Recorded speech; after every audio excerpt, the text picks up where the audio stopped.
രാഹുൽ, ഒരു ചോദ്യം, എത്ര ബൂത്ത് കയറി കഴിഞ്ഞിട്ടുണ്ട്? നമ്പർ നോക്കിയില്ല, എന്നാലും ഒരു പഞ്ചായത്ത് പൂർത്തീകരിച്ചു, മുനിസിപ്പാലിറ്റിയുടെ കുറേ ഭാഗങ്ങളിലെത്തി, പിന്നെ വൈകുന്നേരത്തിനുള്ളിൽ പൂർത്തീകരിക്കും. കണ്ണാടിയിലും പിരായിലൊക്കെ നല്ല എക്സ്ക്ലൂസീവ് ബ്രേക്കിംഗ് പറയട്ടെ, അല്ലമ്മീൻ്റെ വണ്ടി പഞ്ചറായിട്ട് വഴി കിടക്കുകയാണ്. അതുകൊണ്ട് അത് എത്രയും പെട്ടെന്ന് ശരിയാക്കാൻ പറയാം. രാഹുലിനൊപ്പം ഓടി വണ്ടി പഞ്ചറായോ? എന്താ പറഞ്ഞത്? കണ്ണാടി എന്തോ പറയാൻ ചോദ്യം. രാഹുലിനൊപ്പം ഓടി വണ്ടി പഞ്ചറായെന്ന് സുജയ ചോദിക്കുന്നുണ്ട്. അതായത് കണ്ണാടിയിലും പിരായിലും ഒക്കെ നല്ല പോളിംഗ് വരുന്നുണ്ട്. ഒപ്പം ഓടിയെത്താൻ പറ്റുന്നില്ല, അതാണെന്ന് സുജയോട് പറഞ്ഞേരെ.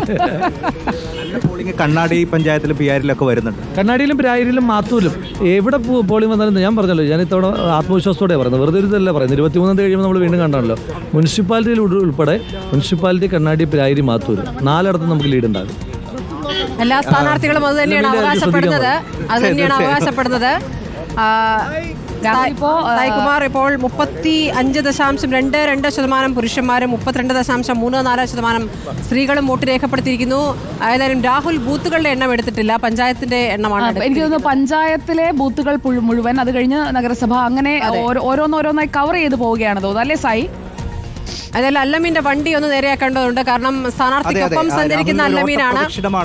രാഹുലിനൊപ്പമുള്ള റിപ്പോർട്ടറെ കാണാത്തതിന്റെ ഒരു സങ്കടം കൂടിയാണ് അദ്ദേഹം പ്രകടിപ്പിച്ചിരിക്കുന്നതെന്ന് തോന്നുന്നു. സരിനൊപ്പം സാനിയോ മുഴുവൻ സമയം, അല്ലമീൻ മുഴുവൻ സമയം, രാഹുൽ മാങ്കൂട്ടത്തിലൊപ്പം, അതോടൊപ്പം കൃഷ്ണകുമാറിനൊപ്പം മുഴുവൻ സമയം ദീപക് മലയമ്മ. ദീപകിനെ കണ്ടിട്ട് കുറച്ച് സമയമായി. ദീപക് വിശ്രമിക്കുകയാണോ എന്തോ? ദേ കാണുന്നു.